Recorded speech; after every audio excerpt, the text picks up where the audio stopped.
अस्सलाम वालेकुम। एक्सरसाइज 10.1 का क्वेश्चन नंबर 3 करेंगे। क्वेश्चन नंबर 3 जो है वो कह रहा है find the distance between P and Q. P यहाँ है एक पॉइंट मान लेंगे, उसके कोऑर्डिनेट्स है x1 y1 और क्यू यहाँ पर दूसरा पॉइंट है क्यू x2 y2। ये लाइन है। ये कह रहा है पहला पार्ट इसका, आपको डिस्टेंस निकालनी है इन दो पॉइंट्स के दरमियान, मगर फर्स्ट पार्ट कब, अगर पी क्यू पैरेलल होगा। ठीक है। क्वेश्चन नंबर 3 हम लिखेंगे इस तरह। क्वेश्चन नंबर 3 सीधे निकालेंगे P Q distance by distance formula. वो आपको याद है, क्या है distance formula?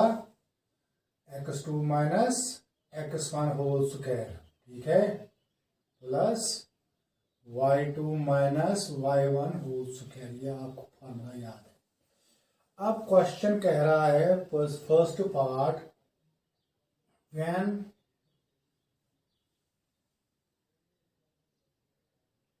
Distance between P Q, when P Q is, first part है इस तरह, when P Q is parallel to y axis. Easy है ये। फॉर एग्जांपल ये कह रहा है कंडीशन आपको डिस्टेंस तब निकालनी है जब ये पैरेलल होगा। पैरेलल ये है y एक्सिस, y डैश और ये x डैश x। अगर पी क्यू पैरेलल होगा, फॉर एग्जांपल आपको बताना है अगर पी क्यू पैरेलल होगा तब डिस्टेंस क्या होगी। मान लेंगे पी यहाँ पर है कहीं, क्यू यहाँ पर है, तो अगर ये पैरेलल होगा y एक्सिस को पहला पार्ट, तो डिस्टेंस क्या होगी? व्हेन लाइन, आप यहाँ पर लिख सकते हो when line P Q, therefore distance, आप इस तरह लिख लीजिए पहले। मुझे बता, अब ये पी क्यू है। अब इस पी क्यू पे जितने भी पॉइंट्स है आप देख लीजिए जरा, यहाँ पर बताइए। यहाँ पर होगा 3 कामा मान लेंगे 0। यहाँ पर कौन होगा? मान लेंगे 1 2 3, 1 2 3। यहाँ पर कौन होगा? 3 कामा 1। यहाँ पर 3 कामा 2, फॉर एग्जाम्पल यहाँ पर 3 कामा 3, यहाँ पर 3 कामा -1। आप देख रहे हैं इनका जो एब्सिसा है ना, मान लीजिए ये दो पॉइंट्स है x1 y1 x2 y2, इसमें x1 और x2 यानी कि हर में एब्सिसा सेम है। When pq is parallel to y axis, therefore x1 must be equal to x2, then pq distance is equal to, बताओ क्या आएगा? अंडर रूट ऑफ x2 के बदले x1 ही लिखेंगे, या x1 के बदले एक ही बात है, तो हमने लिखा x2 के बदले प्लस y2 माइनस y1। इसी तरह हमने क्या किया, खाली x2 के बदले x1 लिखा। मतलब ये है डिस्टेंस बिटवीन टू पॉइंट्स। फिर क्वेश्चन फर्स्ट पार्ट कह रहा है अगर लाइन अगर पी क्यू जो है वो होगा पैरेलल टू y एक्सिस, तब डिस्टेंस क्या होगी? हम देख रहे हैं अगर पैरेलल टू y एक्सिस होगा तो x वाले सेम है, जैसे कि इन सब का x कोऑर्डिनेट सेम होगा, तो x1 किसके बराबर होगा? x2, यानी कि सभी का x एब्सिसा सेम होंगे, तो हमने x2 के बदले x1 लिखा। बाकी ऐसे ही तो चलेंगे आगे। तो दिस सिंपल है, अंडर रूट ऑफ x1 हुआ 0 स्क्वायर, वो लिखने की जरूरत नहीं है, y2 माइनस y1 वो स्क्वायर, ठीक है। स्क्वायर और रूट कैंसल, आप लिखो y2 माइनस y1। ठीक, ये है पी क्यू तब जब इनका पी क्यू पैरेलल होगी y एक्सिस। आप इसमें मार चढ़ा दीजिए, इसलिए क्योंकि डिस्टेंस कभी नेगेटिव नहीं होगी, ठीक है, डिस्टेंस कभी नेगेटिव होगी, इसलिए हमने मॉड लिखा है, ठीक है। क्या पता y2 2 होगा और y1 4 होगा, तो निकलेगा आंसर -2। हमने इसलिए मॉड चढ़ाया है ऊपर, तो वो माइनस बन जाएगा पॉजिटिव तो डिस्टेंस ओवरऑल पॉजिटिव ही आएगी, ठीक है, वरना मार्ड का कोई मतलब ही नहीं है, ठीक है। अगर हमें पता होगा ना कि y1 है छोटा y2 से, तब मार्ड लिखने की जरूरत नहीं है, ठीक है।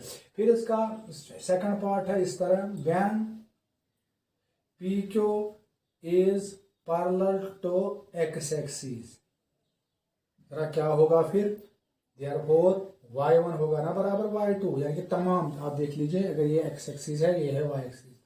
अब दूसरा पार्ट है पैरेलल टू x एक्सिस है, ये है मान लेंगे PQ, ये है PQ। बता यहाँ पर कोई पॉइंट, यहाँ 0,4 मान लेंगे, 0,4, यहाँ पर बता 1,4, यहाँ पर बता 2,4, यहाँ से यहाँ तक 4 है, 1 2 3 और 4, तो यहाँ 2,4 कहने का मतलब है 4 4 4 सबका सेम है, यानी कि ऑर्डिनेट सेम होगी।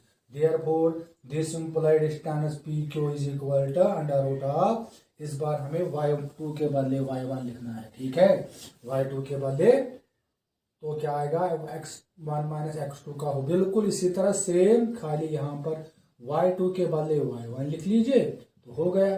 अब y1 माइनस y1 0 0 स्क्वायर लिखने की जरूरत नहीं, खाली बचा यहाँ पर x1 माइनस x2 का whole square, square and root cut. आप हाँ और एक चीज कर सकते हैं, आप स्क्वायर में यहाँ पर ही मॉड लिखो, क्योंकि तब ये रूट स्क्वायर रूट कैंसिल होगा जब ये पॉजिटिव क्वांटिटी, चलो कोई बात नहीं, यहाँ पर लिखेंगे क्या था, यहाँ पर x1 माइनस x2 था, यहाँ पर x1 माइनस x2 लिखेंगे, x1 माइनस x2 मॉड, यहाँ पर अगर मॉड लिखोगे तो ठीक रहेगा, ठीक है। तो चलो आगे, तो हो गए क्वेश्चन 4 करेंगे हम, क्वेश्चन नंबर 4 तो वो भी इजी है।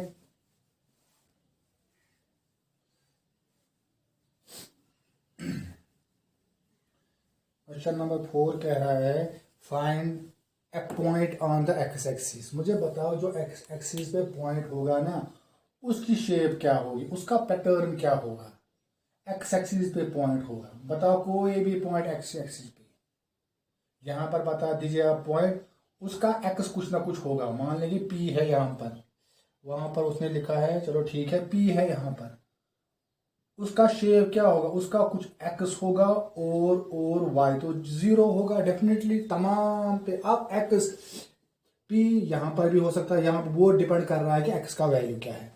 अब ये कह रहा है ये है इक्वी डिस्टेंट, यानी कि उतना ही दूर है 7,6 और 3,4 लगभग हम अब रफली हम बनाएंगे यहाँ पर 3,4 और 7,6, इसका हम लिखेंगे ए पॉइंट और इसका बी, ठीक है। ये कह रहा है कि इक्वी डिस्टेंस जितना यहाँ से यहाँ तक दूर है उतना यहाँ से यहाँ तक दूर, यानी कि ये और ये डिस्टेंस बराबर है, आपको बताना है एक्स का वैल्यू क्या है, ठीक है। क्वेश्चन नंबर 4 है इस तरह, क्वेश्चन नंबर 4 हम लिखेंगे let P x comma y be a point on x axis therefore such that, तो इसको भी नाम दे such that, तो डायरेक्टली लिखेंगे such that AP जितना है उतना ही BP है।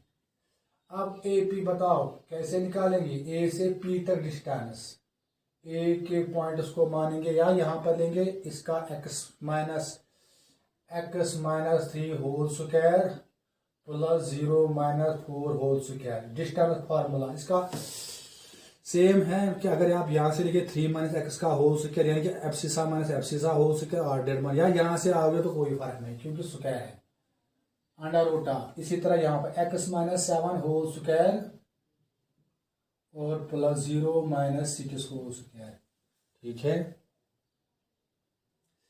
तो 7 6 ठीक है, ये 7 6। अब आगे तो करेंगे यहाँ पर स्क्वायरिंग करेंगे, रूट और रूट कैंसिल होगा, तो बचा क्या x minus 3 whole square plus minus 4 whole square वो बना 16 is equal to x minus 7 whole square, इसी तरह 6 स्क्वायर वो बना 36। अब आगे अब आप कर दीजिए इसको a square plus b square minus 2ab 6x plus 16 is equal to x square plus 49 minus 14x plus 36।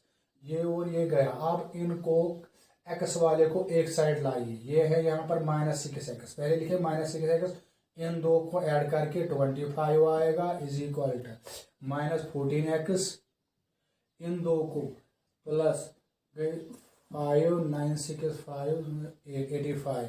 अब x वाले एक साइड लीजिए, -6x प्लस 14 बन जाएगा ये, और कांस्टेंट जो है उनको एक साइड लाए तो हो गया कंप्लीट, निकला x का वैल्यू हमें। तो ये है 8x 5 60 निकला, तो x इज इक्वल टू 60/8, यानी कि 4 2 4 15, यानी कि x is equal to 15/2। Check कीजिएगा, करना है बिल्कुल मेथड सेम है। Therefore the required point is, क्या निकला required point? Required point is 15, 2x होगा और y 0 होगा। ठीक है, तो इसके बाद है क्वेश्चन नंबर 5। क्वेश्चन नंबर 5 अच्छा क्वेश्चन है, थोड़ा सा इम्पोर्टेंट है।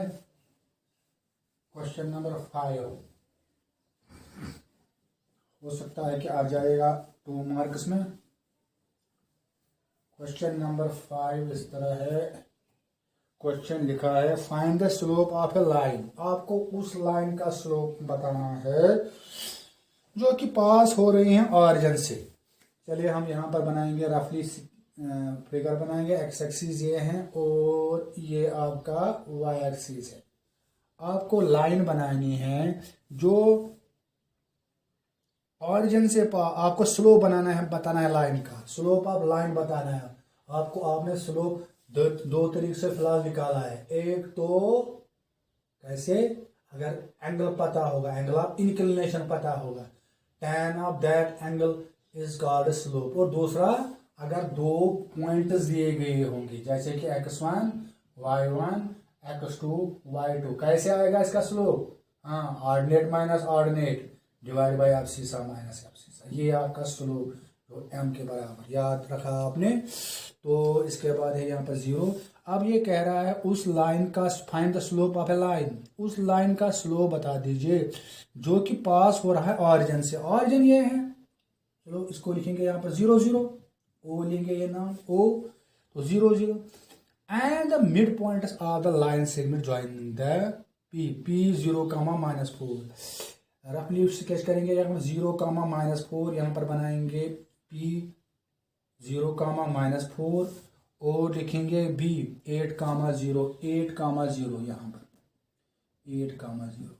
क्वेश्चन कह रहा है इसका नाम यहाँ पर p, यहाँ पर b। चलो ठीक है, कोई बात नहीं, a b होना चाहिए, तो चलो p b लिखा, तो हो गया ये।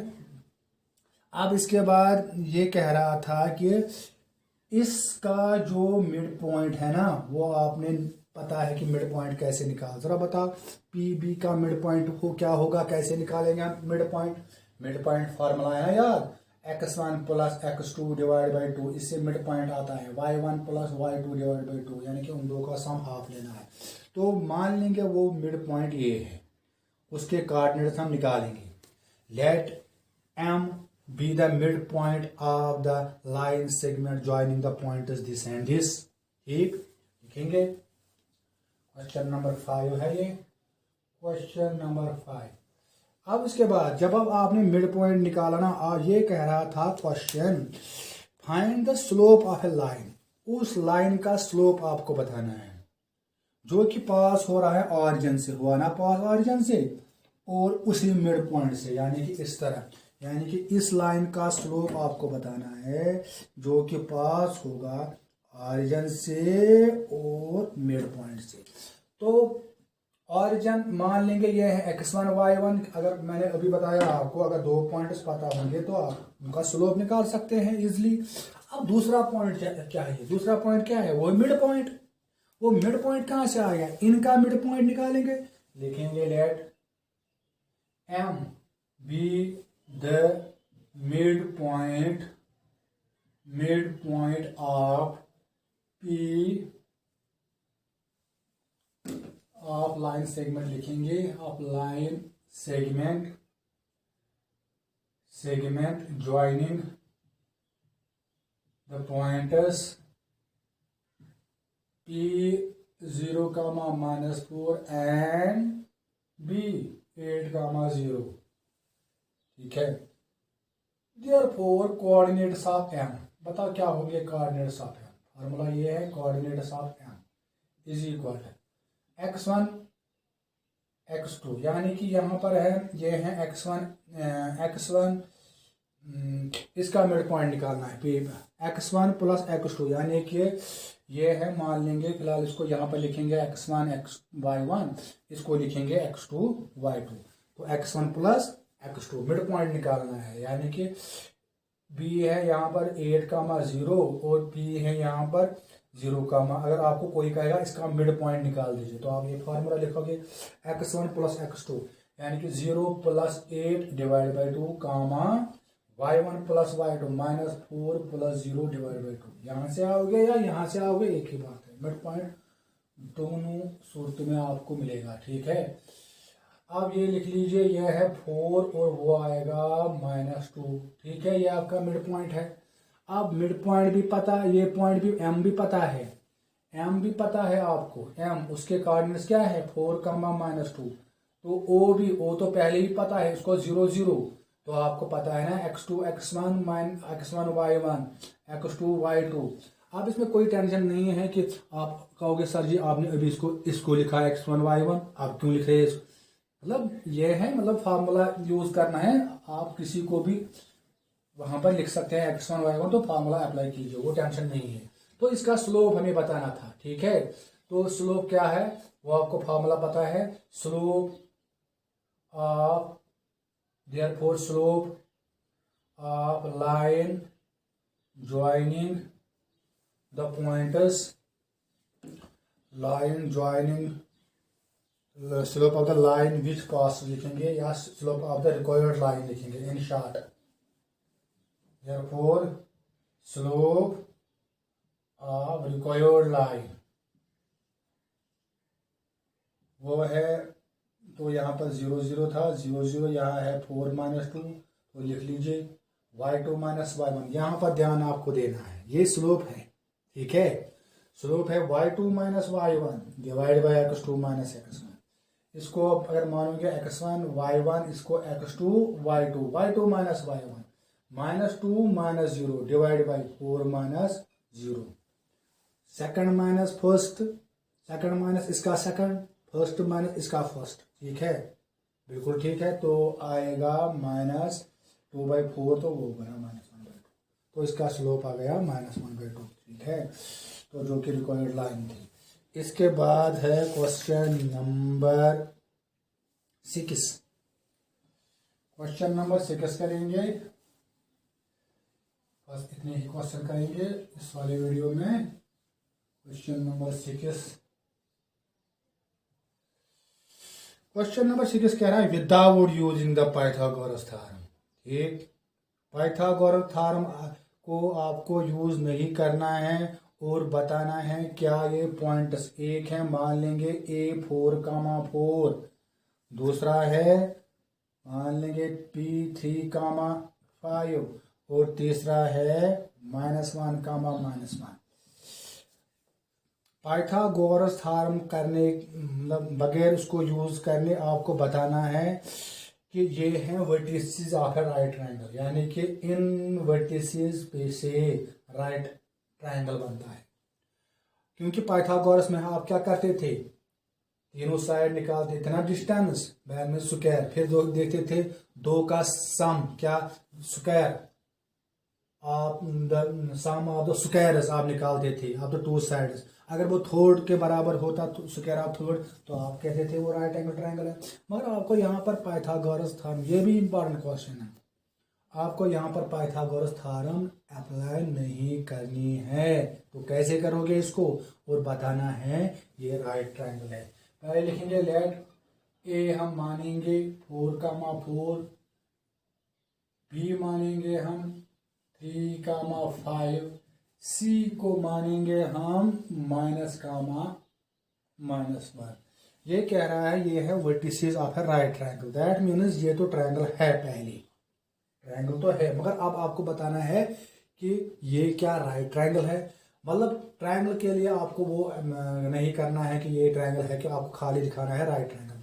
आपने पढ़ा था अगर M1 होगा M2 के बराबर तो आप कहोगे दो लाइन्स पैरेलल है। आपने कहा था अगर M1 इंटू M2 होगा -1 तो आपने कहा दो लाइन्स परपेंडिकुलर होंगी। ठीक है, M1 क्या है, एक लाइन का स्लोप, मान लेंगे इसका M1 है, इसका M1 है स्लोप, और इसका M2 है स्लोप। स्लोप कैसे निकालेंगे, M1 कैसे निकालेंगे, अभी हमने लिखाना formula y2 minus y1 divide by x2, याद कीजिए इसको। तो y2 minus second divide by first minus first हो गया M1। फिर M2 कैसे निकालेंगे, second minus second divide by first minus first निकाल, और इसका भी लिखेंगे M3। तो सेकंड माइनस तो आ गया M3 भी। ठीक है, तो जब M1 भी आ गया, M2 भी आ गया, M3, बाद में आप चेक करोगे कि M1 इंटू M2 अगर -1 के बराबर आ गया तो इसका मतलब ये लाइन और ये लाइन परपेंडिकुलर है। इसी तरह बाद में आपको दिखाना है M2 और M2 और M3 उसके दरमियान वो -1 के बराबर नहीं होना चाहिए। अगर वो भी -1, दैट मीन्स इसका मतलब ये यहाँ पर 90 डिग्री है और यहाँ पर भी 90 डिग्री है, तो वो ट्रायंगल मत बन जाएगा। यानी कि product of the slopes of the two line must be equal to -1 and slope of the other two line, वो कुछ ना कुछ होना चाहिए -1 के बगैर। तो ये यहाँ पर आपको करना है। ठीक है, क्या करना है आपको पहले स्लोप निकाल, चलो पहले हमने इसका नाम दिया था लेट ABC। ठीक है, ऑल्सो लेट M1 इस तरह लिखेंगे, कामा M2 फिगर बना दीजिए, कामा M3 एंड लिख लीजिए M3, और the slopes of AB, BC and AC respectively. हो गया, ये निकाल दीजिए आप रेस्पेक्टिवली। रेस्पेक्टिव का मतलब है बिलतरतीब, मतलब इसका स्लोप है M1, ये इसका स्लोप है M2, इसका स्लोप। तो हो गया, निकाल दीजिए M1 स्लोप ऑफ AB। कैसे निकालते हैं, जो कि M1 है, कैसे निकालेंगे, हाँ बताओ। M1 का स्लोप निकालना है, फार्मूला क्या है, y2 माइनस y1। कोई टेंशन नहीं है, आप ये माइनस ये लीजिए या ये माइनस ये, मगर अगर आप लिखोगे ना ये 4 माइनस 5, तब आपको 4 माइनस 3 भी लिखना है। अगर यहां से लिखोगे 5 माइनस 4 तो आपको 3 माइनस 4 लिखना है, इसी हिसाब से चलना है। ठीक है, तो मगर लिखना है सेकंड माइनस, फार्मूला है y2 माइनस y1, याद रखो। 5 माइनस 4 डिवाइड बाय, अगर आप ऐसे चले तो यहां से भी 3 माइनस 4, तो क्या निकला 1 डिवाइड बाय -1, वो माइनस आ गया, -1 आ गया। इसी तरह आप स्लोप आप AB तो किया, अब BC भी निकालेंगे, वो है M2, उसका नाम दिया था M2, कोई टेंशन नहीं, x1 y1 x2 y2, second minus second यानी कि 5 माइनस फार्मूला का, देखो ये है 5 क्योंकि वो है y2 माइनस y1, ये माइनस ये है, दिस माइनस दिस, यहाँ पर -1 है अपना, डिवाइड बाई 3 माइनस 3 यहाँ है, माइनस ये है, और इनके बीच में क्या है, ये है, मान लेंगे x2 ये है, इनके बीच में क्या है माइनस, वो माइनस हम यहाँ लिखेंगे, उसको ब्रैकेट में करेंगे। चलिए आगे, 5 माइनस माइनस बना प्लस, तो 5 प्लस 1 तो बन गया 6, 3 प्लस 1 बन गया 4, तो 2 3 2 2, ये इसका स्लोप आ गया। इसी तरह हम स्लोप ऑफ ए सी निकालेंगे, क्या है वो, उसका नाम हमने M3 लिखा है। जितने स्लोप्स आपको चाहे उतने M1 M2 M3 चलते जाओ, ठीक है। अब M3 सेकंड माइनस सेकंड, यहां से आ जाओ या यहां से आ जाओ, यहां पर यहां से आएंगे, -1 सेकंड -4, कोई बात नहीं, ठीक है। -1 -1 तो वो आएगा डेफिनेटली 1, चेक कीजिएगा, वो आएगा -5/, ऐसे -5/-5 वो बना 1। अब आगे चेक कीजिए, क्या हेयर M1 इंटू M3 किसके बराबर है? M1 का वैल्यू दीजिए -1, M3 का इंटू 1 क्या निकला? -1। हमने कहा अगर प्रोडक्ट ऑफ दो स्लोप्स होगा -1 के बराबर तो लाइन्स क्या होंगे? परपेंडिकुलर होगा, बाकी का नहीं निकलेगा। आप इस और इसका चेक कीजिए, वो -1 नहीं निकलेगा, इस और इसका वो -1 नहीं निकलेगा। तो क्लियरली अब M1 किसको स्लोप है, किसका है? AB का, तो AB यहाँ है, AB यहाँ है, तो M3 किसका है? AC, यानी कि कॉमन कौन है इनमें? A, दैट मीन्स A पे राइट ट्रायंगल है। अब हम इस तरह बनाएंगे, A यहाँ लिखेंगे, B यहाँ पर लिखेंगे, राइट ट्रायंगल यानी कि AB और AC, C यहाँ होगा, क्योंकि इस और इसका स्लोप निकला ना -1, तो आपने कहा कि ये प्रोडक्ट क्योंकि -1 है तो दैट मीन्स ये राइट एंगल होगा यहाँ पर। और जो बाकी हैं तीसरा वाला BC, तो ये clearly this shows that AB is perpendicular AC. This implies triangle ABC is a right triangle at A. Right triangle लिखेंगे, राइट एंगलड एट ए, हो गया, ठीक है। अब कभी भी आपको अगर दो लाइन शो करने होंगे ना परपेंडिकुलर है, तो with the help of slope आप क्या करोगे? एक लाइन का भी स्लोप निकालोगे, y2 - y1, दूसरे का भी। अगर उनका प्रोडक्ट आ गया -1 तो आप कहोगे लाइन्स परपेंडिकुलर है। Thank you. अब रह गए बाकी क्वेश्चंस। क्वेश्चन नंबर 7 अच्छा क्वेश्चन है, क्वेश्चन नंबर 8 और क्वेश्चन नंबर 11 इम्पॉर्टेंट क्वेश्चन है, और 13 भी है। अब 11 ज़्यादा इम्पॉर्टेंट है इसमें, ठीक है। तो हो गया ये, थैंक यू।